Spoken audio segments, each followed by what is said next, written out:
I had just taken my first sip of coffee when my phone buzzed with that kind of urgency that makes your stomach twist. It was my manager, something about a client emergency and needing someone on a plane within hours. And of course, I said yes. That's what I do. I fix things. I show up. I carry the weight so no one else has to. I tossed a few work outfits into my bag, heart racing but steady, already planning my approach before even leaving the house. Mark was sprawled across the couch when I told him. He barely sat up, just blinked a few times and mumbled something about me being amazing. "Go save the world," he said, forcing a lazy grin. I leaned in, kissed his cheek. His skin was warm, but something about the way he looked at me felt distant. I almost asked if everything was okay, but I didn't. I figured he was tired.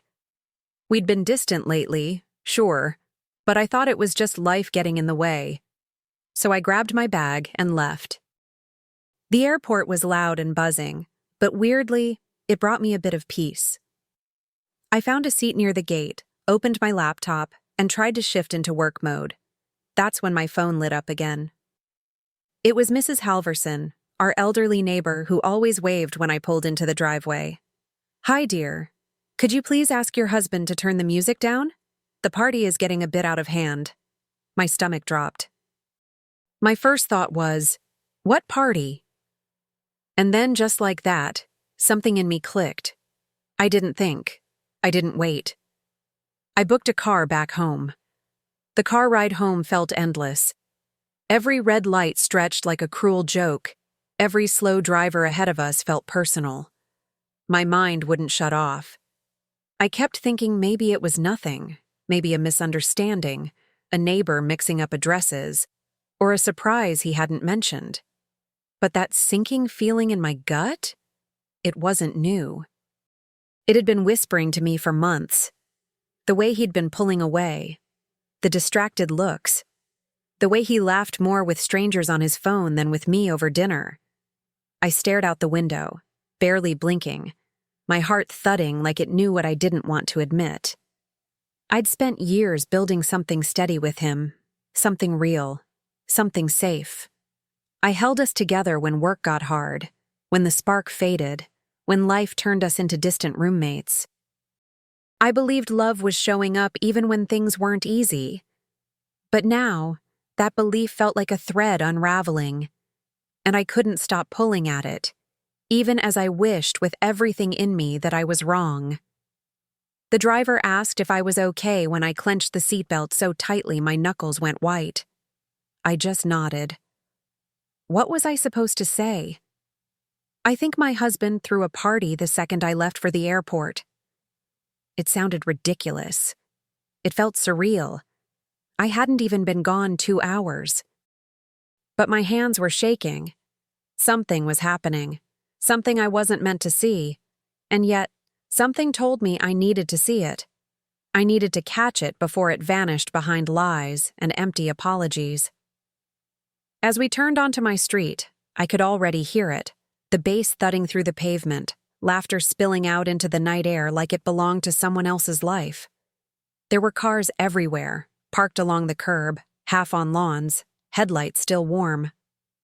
My heart was racing, but my face stayed still. I don't know how I kept my composure. Maybe part of me had already broken on the ride home. Or maybe I'd trained myself too well to stay calm when the ground beneath me was crumbling. The porch light was on. That same warm glow I used to associate with comfort. Now it just felt like a spotlight, waiting to expose whatever was on the other side of the door. I didn't even knock. I had keys. It was my house. At least I thought it was. The moment I stepped inside, it was like I'd walked into a different universe. Loud music, perfume in the air, people I'd never seen lounging on my furniture, laughing like they belonged there, like I didn't. I stood there, invisible in my own home. No one noticed me. Not at first. I could have screamed, but I didn't. I just watched. And with every second, the quiet inside me grew louder. I hadn't even made it past the hallway, but I already knew. Something had shifted. Permanently. and I wasn't sure yet what I was going to do. But I knew one thing with chilling certainty. I hadn't come home early just to disappear. I stepped further inside, and the sound hit me like a wave.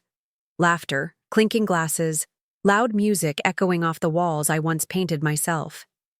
Every inch of the house felt foreign, like someone had stolen the skeleton of my life and dressed it up in chaos. There were women everywhere. Tight dresses, high heels, red lipstick smudged across cocktail glasses. Strangers, giggling in corners, snapping selfies against the backdrop of my living room, the same one where I once hung Christmas stockings. No one turned to look at me. I wasn't even a blip on their radar. One woman brushed past me on her way to the kitchen, not even offering a glance. I saw open bottles of wine on the counter, sticky liquor spills on the floor, and the vase Mark gave me for our 5th anniversary now filled with plastic straws. I stood in the center of it all, completely still. It was like walking into someone else's life, except it was mine. And he had opened the door wide, letting the world walk all over it. I moved slowly, trying to make sense of it. Not screaming, not crying, just watching, observing, collecting. My heels clicked against the tile like a metronome to the numbness setting in. And still, not a single person seemed to care that I was there. I passed by my own wedding photo, shoved face down on a side table, like even the house itself was trying to forget I ever existed in it. But I remembered. Every wall, every memory. And still, I kept walking. I followed the sound of louder music toward the backyard, and that's when I saw him. Mark, shirtless, grinning, holding a drink like he hadn't a care in the world. He was seated like a king, sprawled in one of the patio chairs, surrounded by 3 women who looked like they belonged on the cover of a cheap magazine. One had her hand on his shoulder. Another was feeding him something off a toothpick. The third? She was on his lap, her head tilted back in laughter, like they shared some secret joke. Time didn't stop. It didn't even slow. But everything inside me did. I didn't yell. I didn't gasp. I just stood there, watching the man I married laugh like a teenager on spring break, completely at home in the wreckage he created. And in that moment, I felt something shift. Not a crack, not a break. A clean snap. Like a cord being cut. I wasn't angry. I wasn't sad. I was something colder, something quieter, something far more dangerous. Eventually, he saw me. Our eyes locked, and that smirk on his face drained into confusion, then panic. He froze, mid-sip. The woman in his lap turned to see what he was staring at. But I didn't say a word. I didn't need to. I let him sit there, unraveling under the weight of my silence. I turned around, walked past the mess, past the strangers, past the music, and stepped out of the house like it never belonged to me at all. I didn't rush to the car. I didn't break down. I walked. Slow, deliberate, one foot in front of the other. My heels sank slightly into the grass as I moved past the line of cars cluttering the curb. I didn't even look back. Not once. Because I knew if I did, I might lose that strange, steady calm holding me together. And I needed that calm more than I needed answers. More than I needed apologies. I wasn't ready to scream. I was ready to think. Inside the car, I sat in silence for a long time. The engine was off, windows slightly cracked. I could still hear the thump of the music, feel the bass in my chest like it was mocking me. But in that stillness, I made a quiet promise to myself. He wouldn't get a second chance to explain this away. Not with a stuttered excuse, not with drunken nonsense, not with flowers and fake tears. This wasn't a misunderstanding. This was a choice. And now, I had one to make too. I didn't drive off right away. I just let the reality settle over me like a second skin. This wasn't a nightmare I could wake up from. It was real. And it had unfolded right in front of my eyes. And while he was still inside playing the part of some bachelor, I was already writing the next scene. One where I didn't fall apart. One where I didn't beg. One where I took back the pen and rewrote the ending myself. I didn't scream. I didn't cry. I didn't throw things or call my best friend in the middle of the night. Instead, I went quiet. That dangerous kind of quiet that comes when a woman has seen enough. The kind of quiet that listens, plans, calculates. The next morning, while he was probably nursing a hangover and pretending nothing had happened, I was already sitting in a lawyer's office. I told her everything, every detail, and she didn't flinch, just nodded, handed me a pen, and got to work. When I got home, I didn't confront him. He wasn't even there. That helped. I went straight to the security system he had forgotten even existed. The tiny cameras we installed years ago after a neighbor's car got broken into. He'd barely touched the app since. But I had. I downloaded the footage from the night of the party. Every frame, every sound, the women, the drinking, the way he laughed about me being too busy playing boss. It was all there, waiting for me like cold evidence on a silver platter. I didn't even feel angry watching it. Not anymore. What I felt was clarity, for the first time in years maybe. I wasn't going to argue. I wasn't going to plead. I was going to be methodical. Not for revenge, not yet, but for self-respect. I froze the joint accounts. All of them. He never noticed I was the one depositing most of the money anyway. I called the bank, updated my passwords, reset everything he could ever try to weasel his way back into. I was done playing supportive. By the third day, I changed the locks. He was still gone, probably staying with a friend, or more likely with one of those women who thought his cheap charm was something rare. I didn't care where he was. I only cared that when he returned, he'd know without a word that the door he used to walk through without question no longer recognized him. I watched from the upstairs window as the locksmith worked, the metal clicking into place like punctuation on the sentence I'd waited years to write. Then I packed his things. Not carefully, not cruelly, just deliberately. Every shirt he left draped over the armchair, every cologne bottle he used before a night out, with the guys. Trash bags, not boxes, not luggage. Because when someone treats your life like it's disposable, you learn to stop wrapping their mess in niceties. I left them out front, right by the walkway, and then I taped the envelope to the door. Inside, a legal notice, divorce papers, and a copy of the footage. Neatly labeled, no explanation needed. It started raining shortly after. I don't know why that part sticks with me, but it does. I watched the trash bags get wet from the window, the fabric inside soaking through, colors darkening. But I didn't feel bad. Not for a second. I actually felt light. Like I'd just peeled off a heavy coat I didn't know I'd been wearing. And maybe part of me hoped he'd show up right then, soaked and scrambling. But he didn't. And that silence? That was the first real peace I'd had in years. He showed up the next evening, just as the sun was dipping below the trees, casting long shadows across the lawn, and across the bags that still sat untouched, right where I left them. I watched him from the kitchen, lights off, heart steady. He stood there for a moment, like he wasn't sure if he was at the right house. He tried the doorknob. It didn't budge. He knocked, softly at first, then louder. But I didn't move.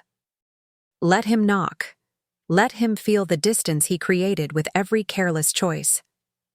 Then he noticed the envelope. I saw his face change, from confusion to disbelief to that wounded look men wear when they realize they're no longer in control of the narrative. He opened it right there on the porch. I imagined him reading every line, watching every second of the footage, feeling his little empire crack beneath him. He looked around, like he expected me to appear. Maybe to fight. Maybe to forgive. But I didn't give him either. I stayed behind the curtain, quiet, still, powerful.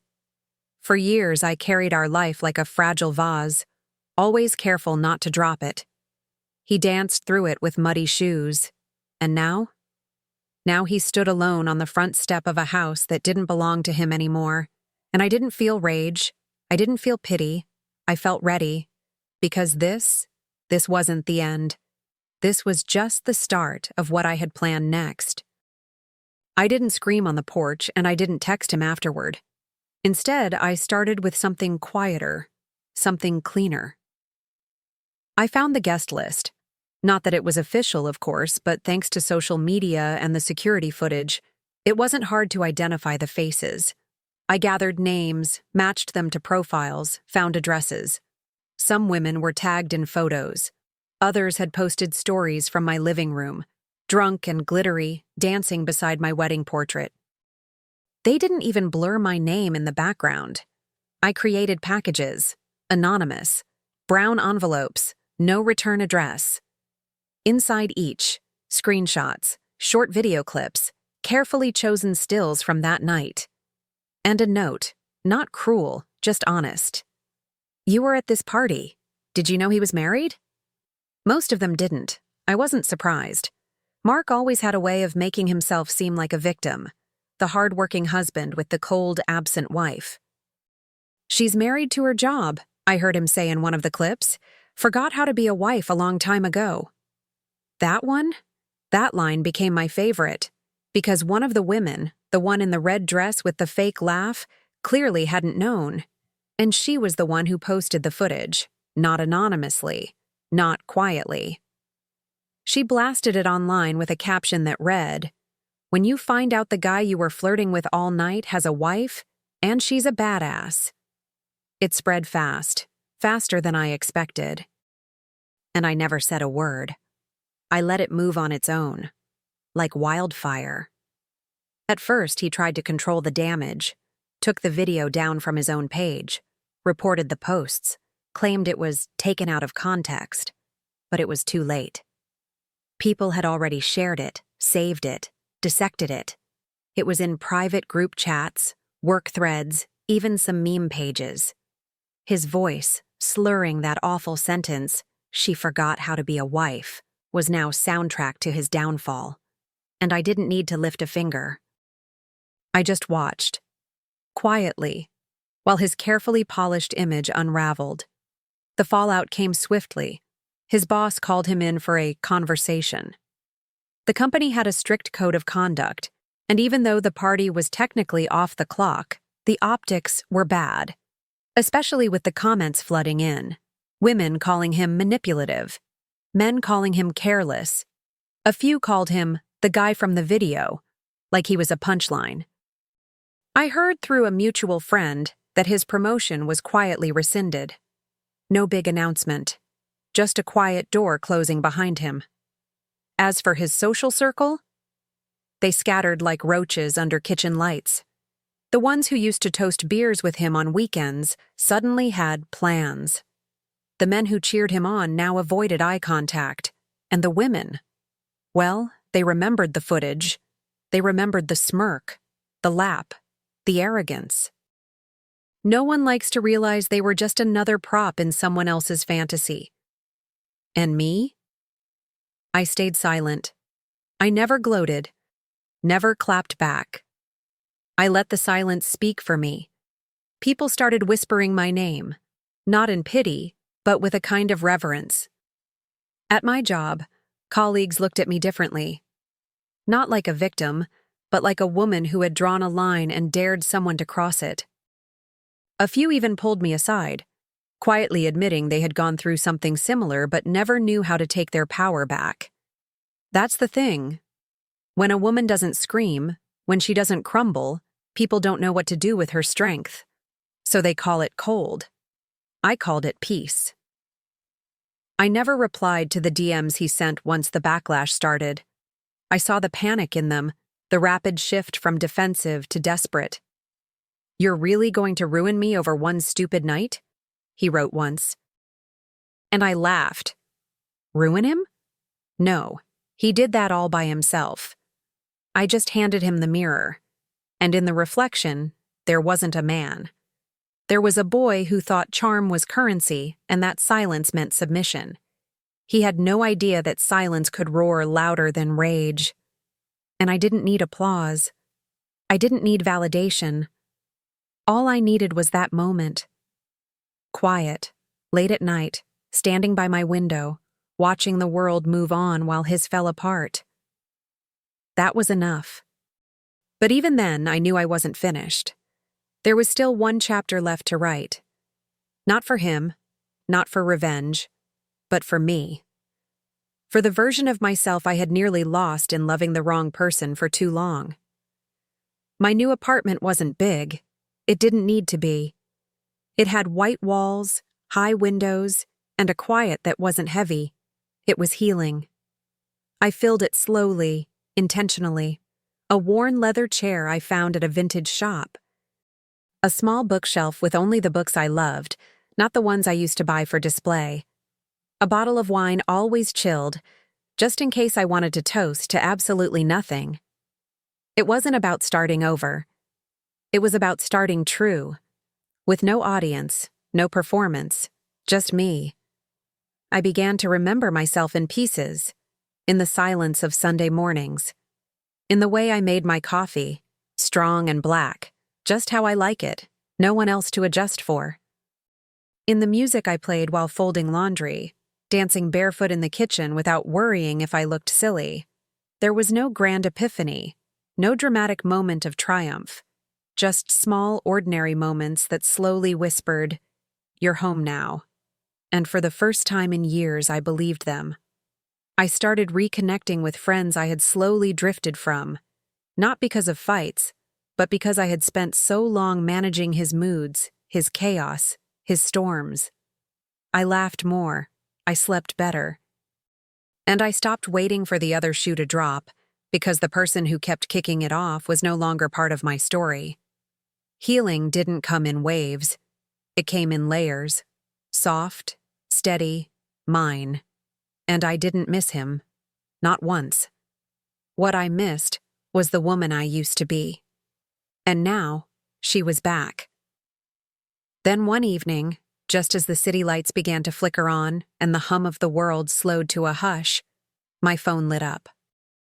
A number I hadn't blocked, not out of hesitation, but out of apathy. I didn't need to cut him off completely. He was already gone. The message was short. I was drunk. I didn't mean for it to happen like that. Can we talk? I stared at the screen for a while, not because I was tempted, but because it was almost laughable how little had changed for him. No accountability, no real apology. Just a desperate, sloppy reach for the version of me who would have said, "Okay, let's talk." But that woman no longer lived here. She packed her bags the same night I did. So I blocked the number, not out of anger, not even out of satisfaction, just necessity. Like deleting a song you once loved, but now can't stand to hear. I wasn't angry. I was simply uninterested. His voice had become background noise I no longer had to tolerate. And that, more than anything, was the victory. Not the trash bags, not the legal papers, not the viral video. It was this: being unmoved, free. Calm in a way that no one could shake. The kind of calm that comes not from winning a battle, but from walking away from a war you never wanted in the first place. The kind of calm you sip like wine at the end of a long day. Grateful, not because it's perfect, but because it's finally yours.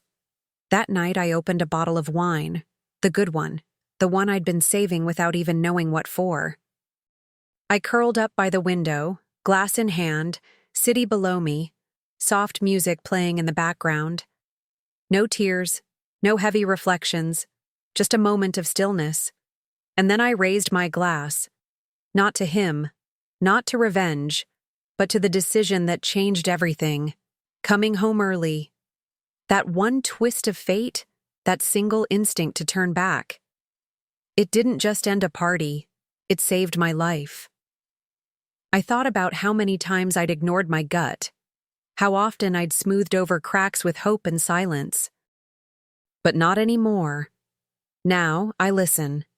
To the warning signs, to the quiet voice inside me, to the feeling that tells you something's not right. And I honor it. That's what this was really about. Not punishing him, not proving anything, but choosing myself, fully, finally, unapologetically. So, if you ask me if I regret it, the answer is no. I don't regret coming home early. I don't regret what I saw. I don't regret walking away without a word. Because sometimes the most powerful thing a woman can do is show up at the exact moment she wasn't expected, and instead of falling apart, she begins again, stronger than ever.